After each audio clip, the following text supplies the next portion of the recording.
जो आपने फरमाया मुस्कुराना चाहिए और लड़ना चाहिए. So our second presentation of World Youth Skill Day is on educational pathways to success, and that is by Professor Dr. Sohail Naqvi Sahab. And at this time he is heading University of Central Asia, having its campuses in Tajikistan, Kazakhstan and Kyrgyzstan. Professor Naqvi, my contemporary vice chancellors, they know it.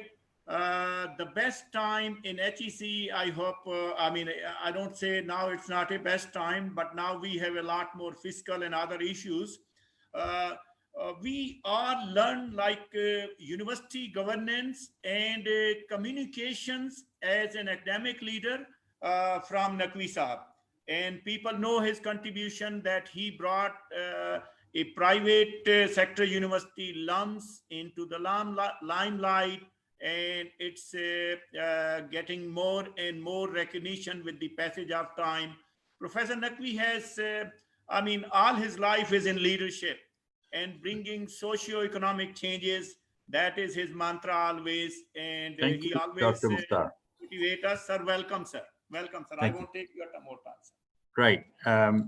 Since time is limited, I really appreciate this opportunity to talk to everybody. And as is the norm, my presentation and topic will be poles apart from Dr. Atta's presentation, yet it will be exactly in line with the spirit that he has talked about. I want to focus on the title of my talk. There are 4 words in it. It is educational pathways to success.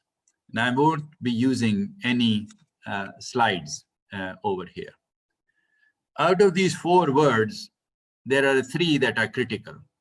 And that is what we need to focus on, keeping in mind that we are talking about World Youth Skills Day over here. To set the stage, let us look at the context of Pakistan. This is a country that has, at this time, between 210 and 220 million people. Depends on which website you're going to be looking at. The median age of Pakistan is 22.8 years, according to one website. So it's somewhere around there. That means that half of the population is below this age and half of it is above this age. If we do a little bit of a further breakdown, then we have 64 million children between the age of 0 and 15. We have 43 million youth between the age of 15 and 24. Just keep in mind the numbers I'm talking about, 43 million, okay? And we have 79 million between the age of 25 and 54. Those of us who are in this or I've crossed that line, definitely, would still consider ourselves as youth. I am sure Asghar here, he posts his pictures regularly of jogging around GCU. He is also a part of this youth.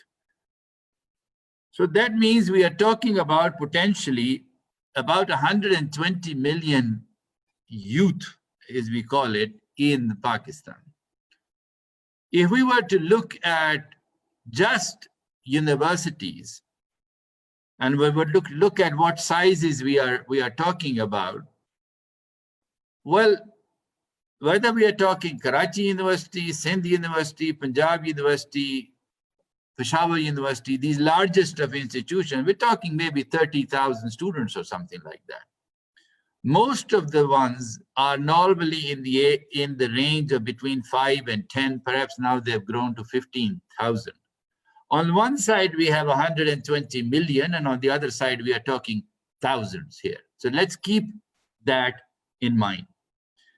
With that context, let us go back to the topic educational pathways to success and work our way backwards through each of these terms.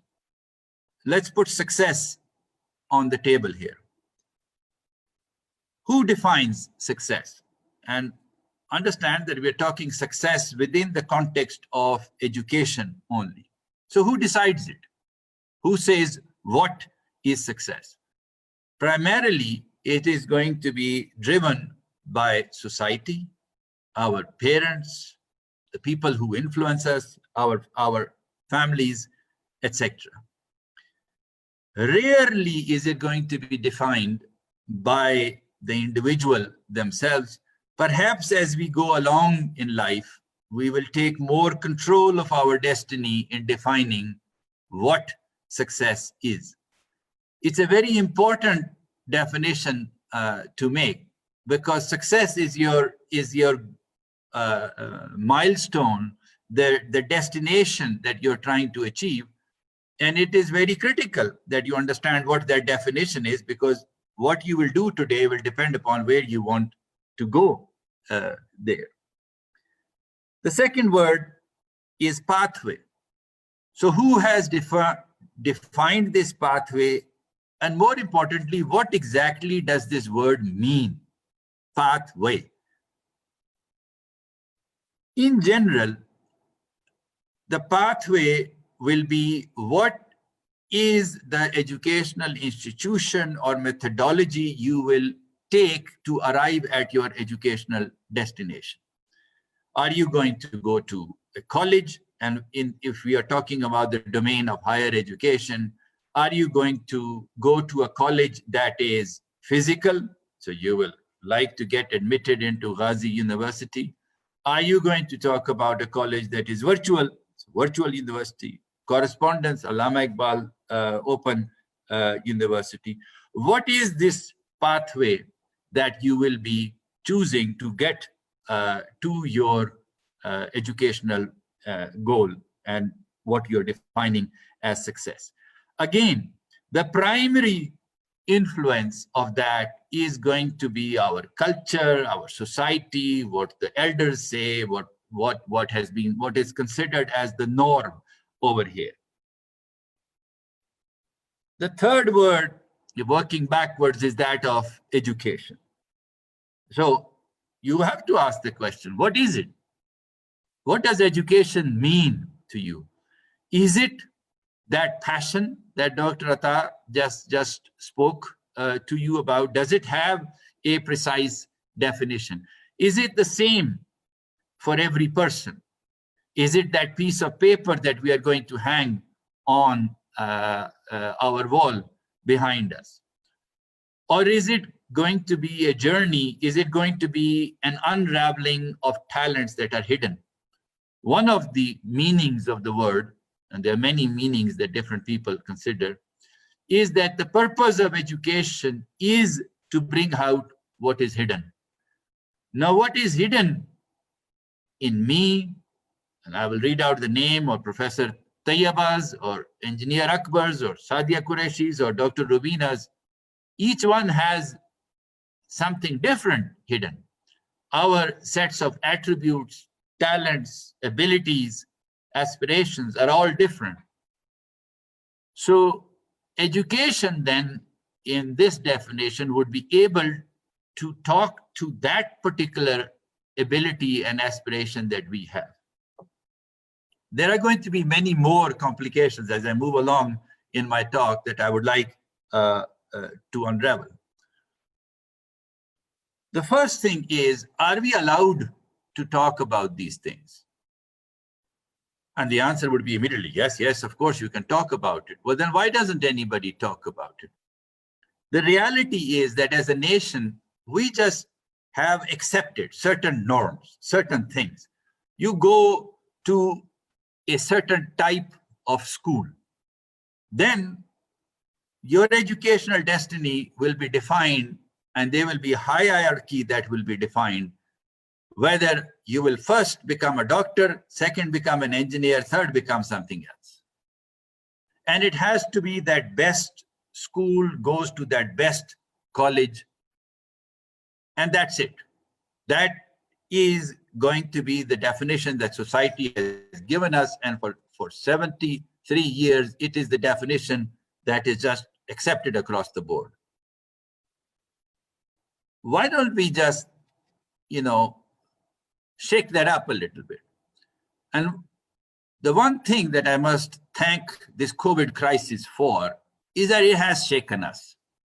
It has closed the doors of our universities, and it has really rattled the hell out of us to try and figure out what is going on over here.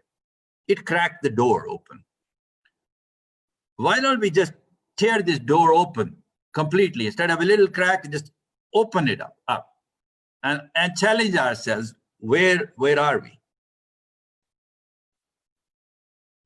Originally, I had titled my talk that we're building our own educational plane and landing it upside down. I had borrowed this title from actually the six thinking hats of Edward de Bono, who was looking at creativity, and there was one word that they used there. It's called "po." You just make a hypothesis. Why doesn't a plane land upside down? And you say, this guy must be crazy. Who lands a plane upside down? But when you challenge yourself in that manner, okay, it does lead to a lot of thoughts and all these assumptions that we have taken into our life. Why don't we use this opportunity of COVID to shake that up a little bit and to start thinking, is there another world? Can we define education differently? Can we define the pathway differently? Can we define success differently? Now, we are not talking chaos over here, and we are not talking such novelty, because the world has been asking these questions and changing accordingly for a long, long time. It is us who is behind the times as far as these things are concerned.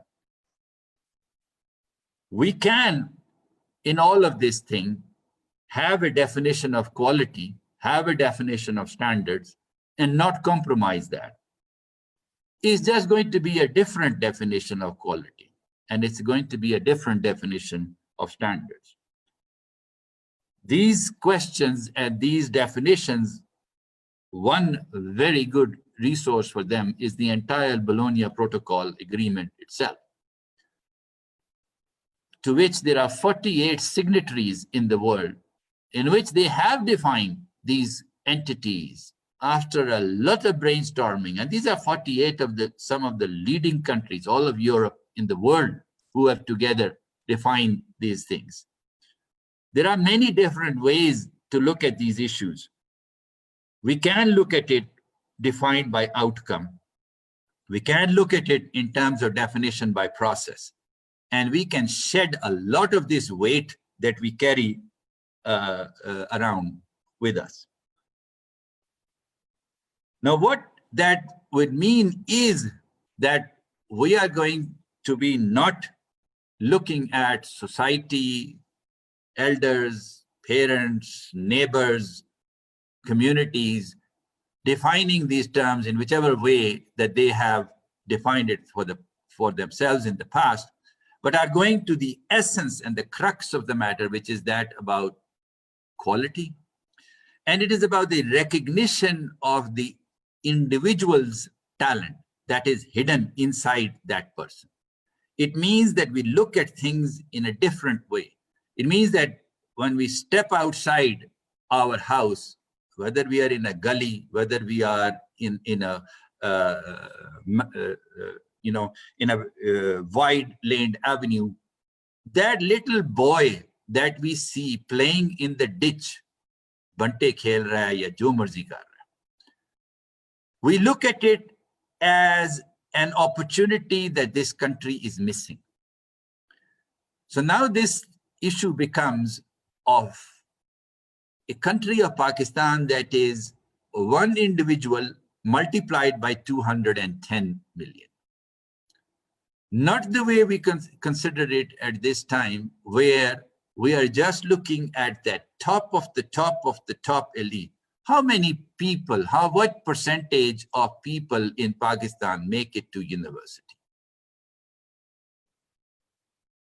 And I'm talking now a regular university that has a seat in it. So the type that Ghazi University is. I will not talk about, let's say the top ranked universities or anything. Let's just talk a good solid university. You are going to be surprised. We're not talking 1% here. Okay? So if we are going to create a solution, if we're going to look at the real issue of youth, we have to look at the issue of numbers here. We have imprisoned ourselves in these prisons of discipline, school system, age, log kya kahenge. All of these things are prisons in which we are enclosing ourselves. And the entire wealth and talent, the 99% of this country, okay, is basically being asked to step aside. You are not a part of this country's aspirations and this future. And the entire focus is on that 1%. Why is it that we have age limitations to enter university? Quaid-e-Azam University, 26 years of age. What does that mean for the lady who has taken the pathway of raising her children and at 35 or 40 or whatever decides that they would like to learn something more? Where is that? And I'm talking still of the person who had that original schooling. What about the person who didn't have that original opportunity? They don't have this. They don't have a high school certificate. Has the world thrown these people by the wayside, or has it found a solution out of it? What is our focus and preponderance of this whole entire degree mechanism that we want to be talking about? Is there not any other way? Are you doomed if you were thrown out of school, or you walked out of school, or you came, your parents left you by the wayside when you were in 3rd grade? These are not little stories in Pakistan. This is the real Pakistan. These are kids that are out there, and if you drive on the motorway in your beautiful car and you look to the side and you see hordes and hordes of youth in one little patch of land trying to play cricket, because that is the way that one of them out of the 100 million will make their way up. Where is the educational pathway for these children? So the issue about these prisons that we have created, about discipline, about science being the only pathway, and within that, the hierarchy that medicine is it, and then comes engineering. We tried during our time at the Higher Education Commission to open these things up. The entire prospect of 4-year degree programs, etc., was created to provide that pathway, to give the boost to humanities and social sciences, etc. But there is a long journey yet to go on that path. That thing is just limited in its ability. It has opened doorways, but again, only focusing on the 1 to 2% of the people. It never went beyond that. And then the whole issue of language.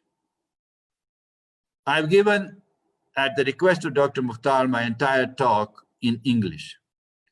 But even if you look at the chat that is going on and the questions that is being asked here, it is in Urdu written in Roman script. But we dare not ask this question. Why don't we write Urdu in English, in Roman script? It's not an unusual question. I live now in Central Asia, and in Uzbekistan, they used to have Cyrillic script, and they switched over to the Roman script. Many other countries in this region are looking at that idea. Nothing will happen, okay, We're not going to lose our culture while doing that, but it would open up a huge, huge world of technology to us if we did that. And then why did we limit ourselves to only English as the medium of instruction in universities? Why? What was the reason? Does Nigeria do it like that? Does Norway do it like that? Does Malaysia do it like that? Does Turkey do it like that? Which country of the world has its entire education system in a language other than this mother language? It's considered an advantage. Yes, it's an advantage for the 1% who can speak it and who are fluent in it. But isn't it just a language? We just saw technology coming to the rescue. You speak in English and the other person hears in Chinese. World has changed. Why are we a prisoner of these old thoughts here in terms of language? And what can we do to break those barriers? And those barriers, it is the purpose of the leaders of higher education and the education system is to look at how many barriers have been created to the progress of an individual and count everybody in that individual. Count the Juggi person, count the person who never went to school, count the person who never made it past 5th grade. How many barriers have we placed? What is the pathway that we have defined? When we talk about the knowledge economy, the knowledge economy is all about the focus on the human brain. And it is only a human that is going to have the human brain. So the more humans you are going to be empowering to get on a pathway, the more you are going to be opening up to a knowledge economy. So the pathway we have defined in Pakistan is restricted to an elite, a very, very small elite on it. And not necessarily, elite doesn't mean that they drive a Rolls Royce. Elite means just it's a very exclusive club that is allowed to get onto the pathway, because the pathway is only narrow. Why don't we have, like we have in the human brain, synapses of everything connecting everything? Why don't we have that? And like the rest of the world, why is it that we are stopping at this whole entire concept of a degree? And why not certificates? We want to grow olives, let's say, in the Pothoar Plateau. How is that going to happen? You can't grow it if you don't have the people who understand the soil, who understand the technology that is required, who understand grafting, who understand the business end of it, the marketing end of it, who can create the website, who can, can it, whatever the case would be. There's a huge chain. And I've picked up a random issue, let's say olive production or something like that. You can talk about dates from Kharpur, you can talk about walnuts in Malakand, you can pick up any factor that you wish. Combining all of this thing, okay, if we can get rid of this concept of just, this is the only way, and open up our mind, think about the education as a unit, and the unit can be defined. Think about our education system in terms of qualifications, which are a set of attributes, a set of skills that the person acquires. Give them a pathway. You take it from one level and you go to them to the next level. And the pathways are absolutely diverse, so that you can look at a pathway in English, you can look at a pathway in olive production, you can look at a pathway in machining, and it can be in nanotechnology also. The pathway is as diverse and as complex as the humans that we have in the country. And its entry has no barriers to it. You didn't go to school, doesn't matter. Here is what you can do, and here is the set of attributes and skills that we require for you to enter this. We lower stairs, we provide avenues to get on to, whether it is this ramp, that ramp, whichever. We provide them pathways. We provide them avenues to go from one place to another. All we have done in our country is to create a barrier. No way is the pre-medical student allowed to go into engineering. No way is the technology student going to ever become an engineer. All it is it's about these barriers. Remove them. You will see the power of then 210 million people. What is it that they can do? You saw one graph that Dr. Akhtar showed about the comparison about international publications per 10 million people from Pakistan compared to India. It was a 20-year journey for that one simple overtake that Pakistan did as far as India is concerned. And why should we compare ourselves to India? Why don't we compare ourselves to Norway or Belgium or the United States for that matter? Is there something genetically wrong with us? But if you want to do that, you have got to put this human capital, the human capacity that we have to work. And it is not going to work by creating barriers. So I will end by talking about solutions, because you can't just talk about things. You have to provide a pathway for a solution. And the pathway is to have a qualification framework for education. The qualification framework is a very complex entity. It's not about, well, okay, you've done metric and then from metric to, it's about the attributes, define it. You will have to be forced to do some work, but define it. You will also have to define the regulatory space. The regulatory space is not about how many doors can we close, how can we make it as difficult as it is possible for one institution to function. It is about what doors can we open, what opportunities can we provide, how can we facilitate and define the standards that are required. And in all of this thing, it is the private sector that is going to be doing the lead over here. Private is a bad word in Pakistan. And I don't understand why, but that's what it is. It means that they are money-making people. They're going to stuff their pockets with money. And then money itself is bad. Well, if money is so bad, I mean, go to the bazaar without money and you will see what happens. It's not a question of that. The government has a responsibility, and one day, perhaps we will have a Pakistan in which we will have a certain fraction of allocation to education, to research and development. There is also no substitute to government. Till that day, we will have a limit.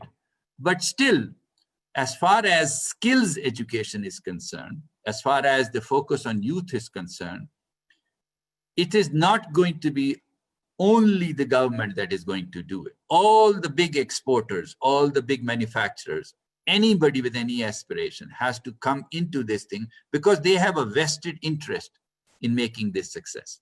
That is what is going to, get the entire country involved in that. So remove the barriers, create the pathways, redefine education, open your mind, all disciplines, all methodologies, and embrace the diversity of the humans that we are, all different, all with a set of abilities that the education system can highlight to bring out. Then you will see what will happen to a country. That is how you become a developed country. Thank you very much.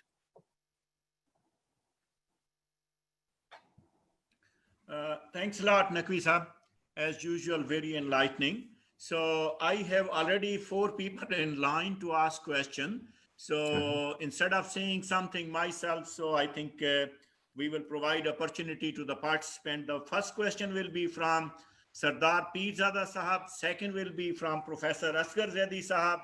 Third will be from Dr. Mubashra Saadia. and fourth will be from Munir Akhtar Sahab, and rest I will announce later. So Sardar Peer Zada Sahab.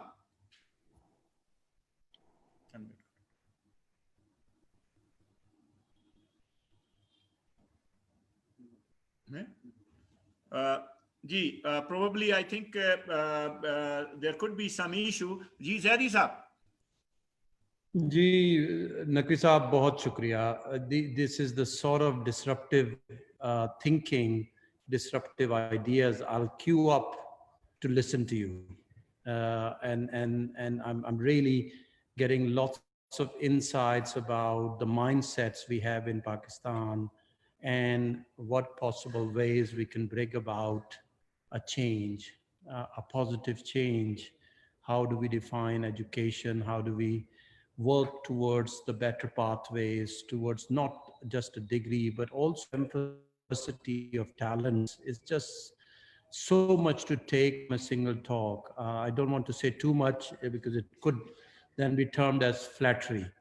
When you were talking about this kind of disruptive thinking, I kept thinking about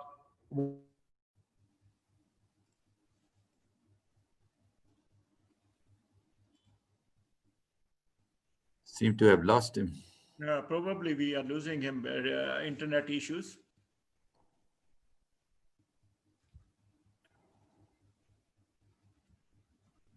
We can come back to him. Go to the next question. Yes, please. Dr. Mubashra Saadia. Dr. Mubashra.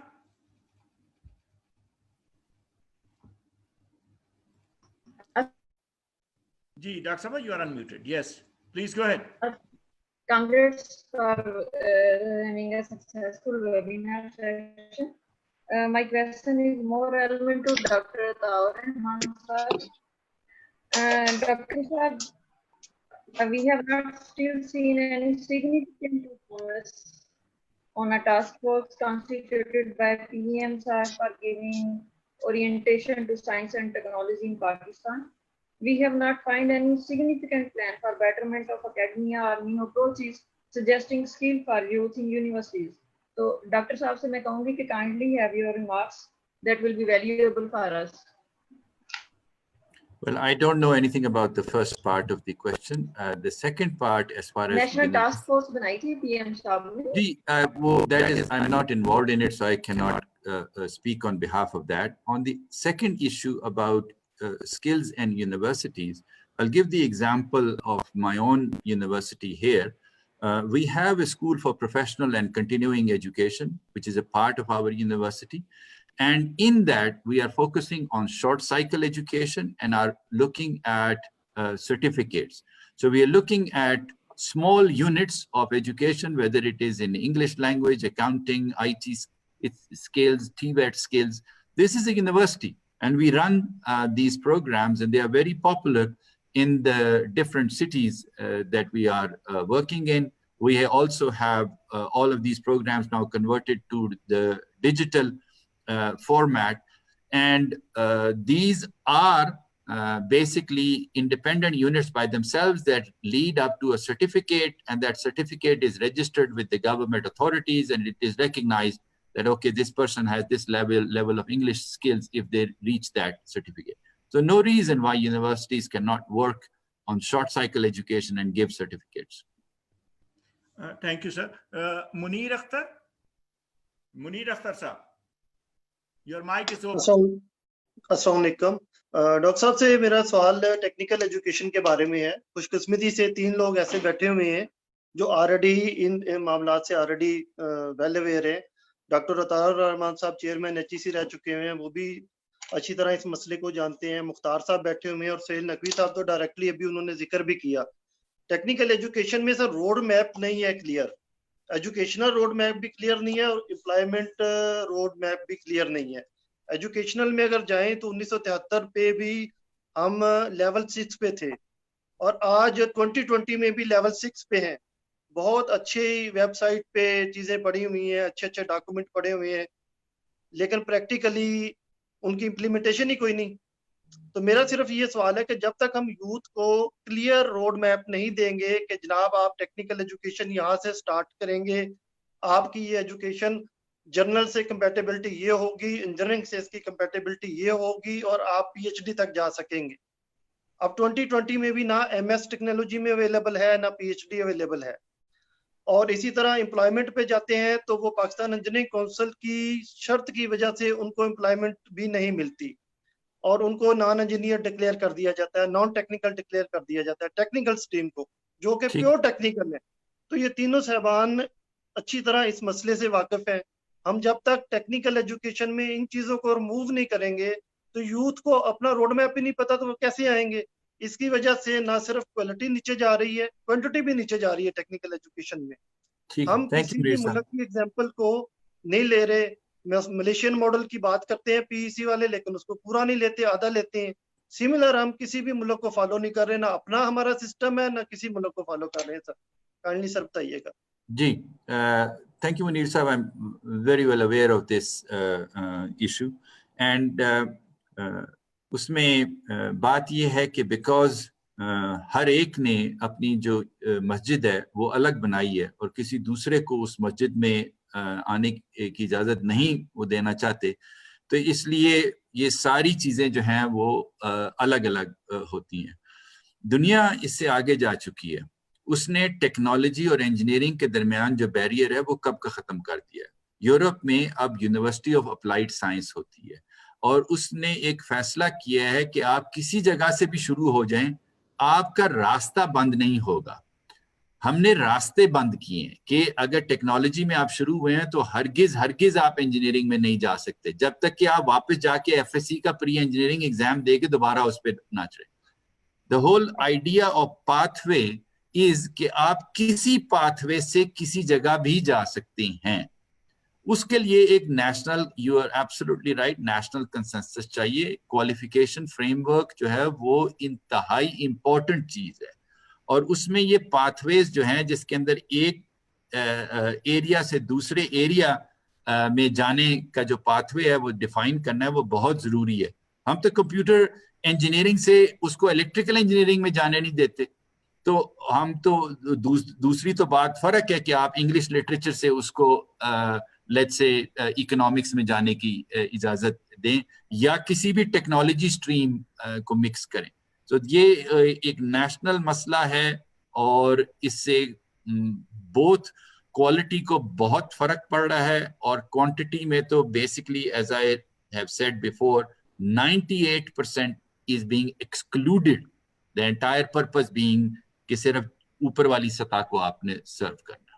It's a very important problem. Sir, thank you very much, Naqvi Saab. I will loop back again. Sayyid Paris Ali next ہیں, اس کے بعد doctor Asghar Zaidi صاحب ہیں, and then Sardar Peerzada is back also. Paris صاحب, it's your turn. جی doctor Naqvi صاحب, thank you so much.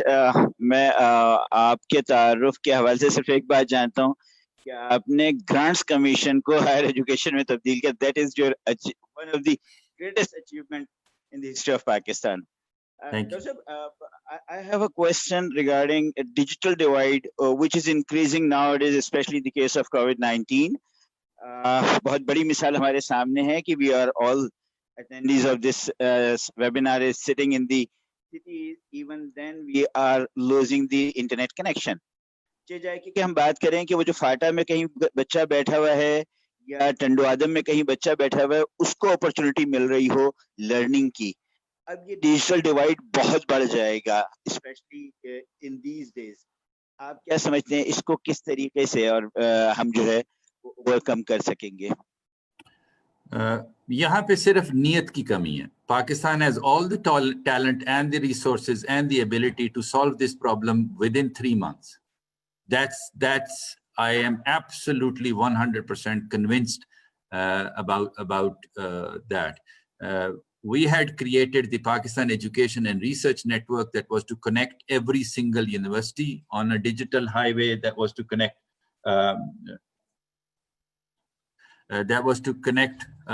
every single college, and it can be done, and the technical talent is all there. We only have ourselves to blame for this. Thank you, sir. Dr. Asghar Zaidi Saab. Apologies, G. I thought we had quite a stable network here, but at the very crunch time, it broke down. Never mind.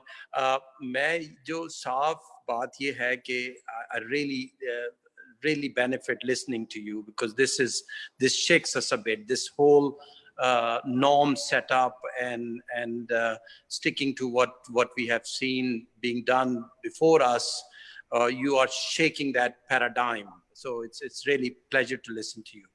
What I gathered from different aspects that you have been emphasized, if I were to draw one message for myself, and that would be inclusive progress. So don't leave people out because of the fact that some norms set some pathways for some people, other people lost that pathway. The way you defined success is very skewed towards certain ways of realizing success and all that. तो जब ये बात सारा सोच रहा था और public sector policy maker से जब भी डिस्कशन होती है, उसमें से मेजॉरिटी इस वक्त जो है वो सस्टेनेबल डेवलपमेंट गोल्स की तरफ जो है ना उनका रजू है कि जी वो हमें एक फ्रेमवर्क मिला है कि जिससे हम सारे तमाम तरक्की जो है अपनी उससे कर सकते हैं. तो मैं स्पेशली उसके दो प्लेजेस जो हैं वो बार बार हमें याद दिलाए जाते हैं. एक प्लेज ये है कि लीव नो वन बिहाइंड, और दूसरा प्लेज ये है कि रीचिंग द फर्दर्स्ट बिहाइंड फर्स्ट. और आपकी भी सोच तकरीबन वैसे ही है कि बच्चे को देखें भीख मांगते हुए तो यू सी दैट कि this is a person that has been left behind, this is the person who's the furthest behind first, let's focus on that. तो मैं चाह रहा था कि आप कुछ थोड़ा सा अपने व्यूज दें कि किस तरह ये सस्टेनेबल डेवलपमेंट गोल्स का फ्रेमवर्क और हमारी सबकी एक तरह से दीवानगी है कि हम उस फ्रेमवर्क की तरफ जा रहे हैं, किस तरह वो अलाइन करता है आपकी ये जो डिसरप्टिव थिंकिंग है कि हमें क्या चेंजेस लानी चाहिए. Thank you, Dr. Akhtar.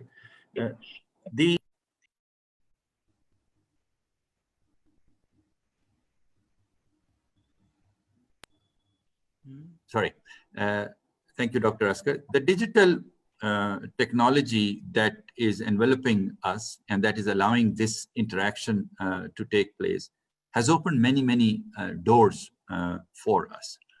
And it is up to us now to take the best advantage of this possibility. Very simple example. Government College University is going online. It will offer its courses online. LUMS is also going online. It will also offer its courses online.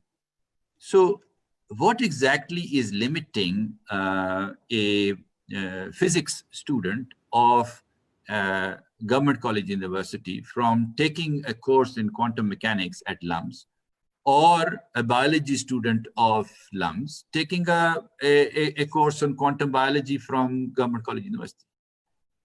The only limitation is that it's not been done before, and the regulator may come in or come out, but we ourselves are the regulators. So that is at the high level, but from a skills level, there was an earlier recognition that we have not chosen any single qualification framework or pathway. Now, rather than trying to define something for Pakistan, why don't we just pick a country? I would say that you put the names of the best countries of the world and make chits out of them and then just draw it out. Pick New Zealand, pick Australia, pick the UK, pick whatever you want. You will be 80% of the way there, and then whatever else needs to be fixed, you go fix it along the way. Open the pathway. It absolutely must be open. And if the government sector doesn't want to open, for example, WAPDA will not have a recruitment for grade 17 unless you have this thing, well, leave them alone. Nobody wants to join them in any case. Open it up for the private sector, at least. The point is the world has superb examples. Pick one and get on with the way. I'll give you an example of what we employ, how we did this in Pakistan. Very early on, I think it was about the late 90s, that there was a trust established, the Education Engineering Education Trust in Islamabad. One of the projects of that, or the only project of that, was the Sir Syed University. It has become a university now. At that time, we started with master's level education only. Okay, so it was only a program either in business or in electrical engineering master's degree. And we said, we're not going to get into this business of rules and regulations. What we will do, since a majority of us comes from Georgia Tech University, we're going to adopt all of the rules and regulations of Georgia Tech University. So that's easy. You just go to the website, you download it, and you have Georgia Tech.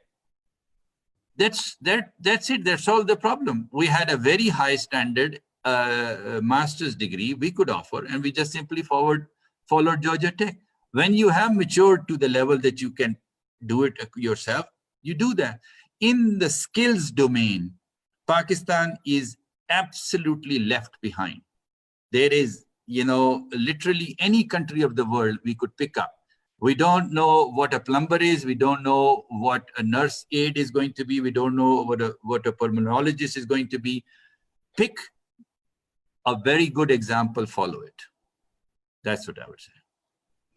Sir, thank you very much. I just want to bring it to the attention of audience. Next, we have Ms. Farida Ansari, who is working as IBM consultant for the North America, mainly in Canada.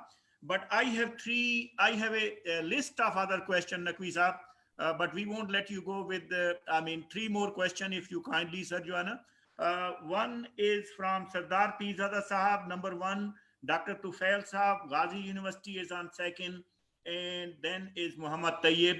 Brief question, and then we will request answer from Naqvi sahab. For the rest of the colleague, my apology, because for the sake of time, we have to keep moving. Sardar Pizada.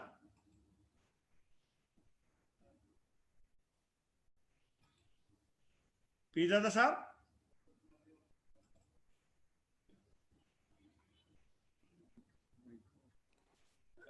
जी मेरी आवाज आ रही है? अस्सलाम वालेकुम। हो गया sir जी। मेरी आवाज आ रही है? जी जी आ रही है पीज़ा। आवाज आ रही है? अस्सलाम वालेकुम। जी sir, we can hear you.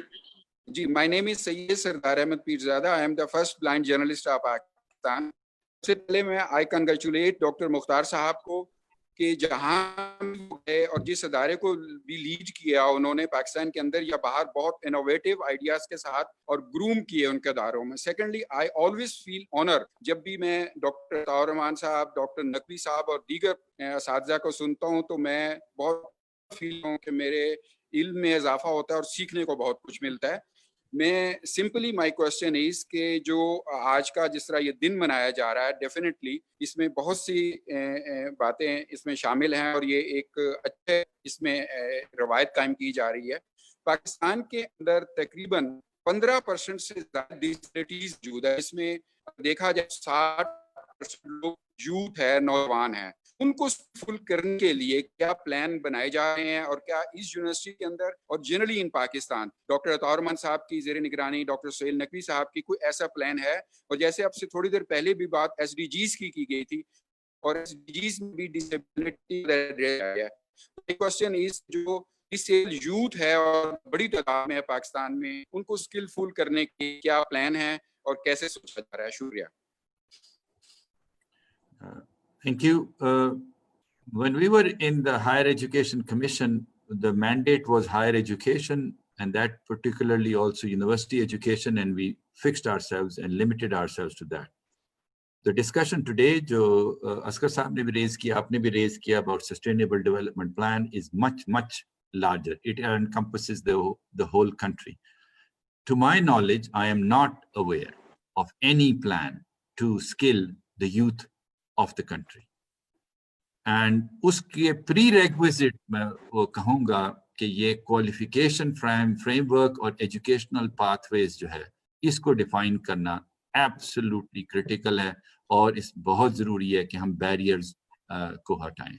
We have to mean it when we say no child left behind, no youth left behind, nobody left behind.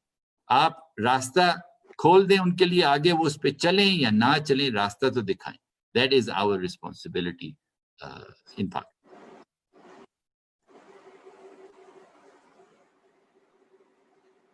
Dr. Mukhtar, you were muted.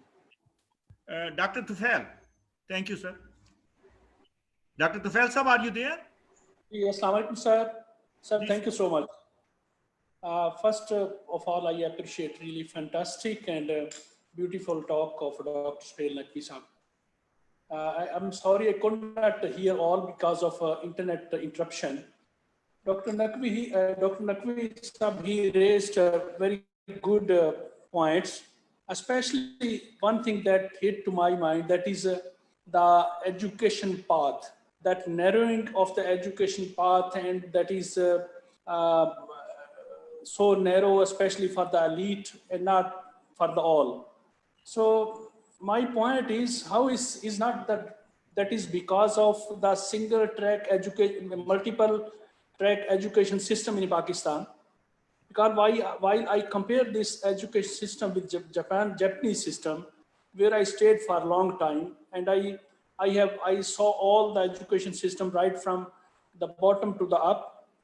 Although we are talking for the higher education system, but because when Naqvi sahab pointed out the education path, so is not the failure or the deficiency of Pakistani education system because of the multiple track education systems in Pakistan? I want to like to have some views from Naqvi sahab on this point. Thank you, Dr. Saab. आपसे थोड़ी दूर सखर मौजूद है और वहाँ पे unfortunately very recently Nisar Siddiqui साहब passed away.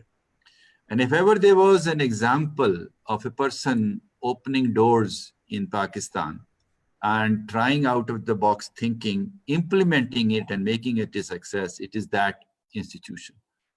उन्होंने 0 semester शुरू किया कि भाई सखर के स्कूल जो हैं वो इस क्वालिटी और कैलिबर के नहीं हैं, तो let us open the doorway कि हम 0 सेमेस्टर करते हैं.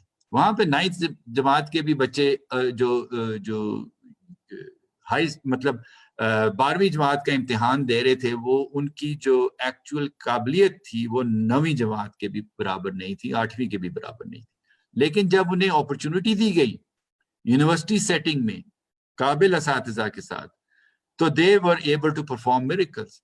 And उसके बाद आपने एग्जाम लिया, and then you saw that a lot of them were able to go through. Similarly, उन्होंने community college scheme जो है वो implement की. वो University of Gujarat ने सबसे पहले की थी. It was an idea that had come out quite a while ago. It follows from the practices of the US and Australia वगैरह. मैं समझता हूँ कि for universities that are in the 2nd and 3rd tier towns and less advantaged areas of Pakistan is very critical. और वहाँ पे university के पास full autonomy है, ability है कि आप ये innovative ideas try करें. And because ये already try हो चुके हुए हैं and they have proved successful, we just have to now follow these, and you can do it today. Ji, last one. Thank you, sir. Muhammad Tayyab. अस्सलाम वालेकुम doctor Sohail Naqvi साहब. मैं एक स्टूडेंट हूँ. आपका आज का सेशन बहुत ही ज़्यादा इन्फॉर्मेटिव था स्टूडेंट्स के लिए भी. तो डॉक्टर साहब, मैंने आपसे एक क्वेश्चन पूछना है कि आपने जैसा कहा कि पाकिस्तान में जो है यूनिटी नहीं है, मतलब एजुकेशन लेवल पे भी. तो आप मुझे थोड़ा सा हमें गाइड करें स्टूडेंट्स के लिए, जो यूथ के लिए, कि वो किस तरह जो है वो अपना पार्ट प्ले कर सकते हैं, मतलब एजुकेशन सिस्टम को भी यूनाइट करने के लिए. Thank you. I think I will draw your attention to one of the most critical words that Dr. Ataur Rahman used, and that was passion. आप पहले जिस तरह बुल्ले शाह ने कहा था ना कि मन अपने बच बढ़िया नहीं, तो पहले अंदर घुसे, पहले उस पैशन को ढूंढें, वो किधर है. जब उस पैशन को आप ढूंढ लें तो देन अब उसके एक्सप्रेशन के लिए अब आपने देखना है कि वो किस तरह से आप उसको कर सकते हैं, remaining within rules and regulations. But sometimes as you find that जो चीज आप कहना चाहते हैं, जो आजकल हमारे लिए applicable है, वो उसके जो एक्सप्रेशन है, जो उसका जो एक्चुअल सोल्यूशन है, it lies in our own soil, and it is in the words of our own poets, it is in the words of our own thinkers. हम ही ने उनको बुलाया, and its application is just as much in our times as well. So I would say that the pursuit of your own, recognition of your own passion and the pursuit of your own passion will provide you the pathway. Naqvi Saab, thank you very much for your gracious input and motivating our youth, as well as sharing your thoughts on this World Scale Education Day. I mean, we always keep listening to you, and it's a coincidence that Higher Education Commission has been very kind to us. I am sitting in the same office where you used to be. Dr. Fateh Mari, he has been very kind. So he say, if Dr. Naqvi is speaking, then you use the same office which he was using it. So thanks a lot, sir. Thank you.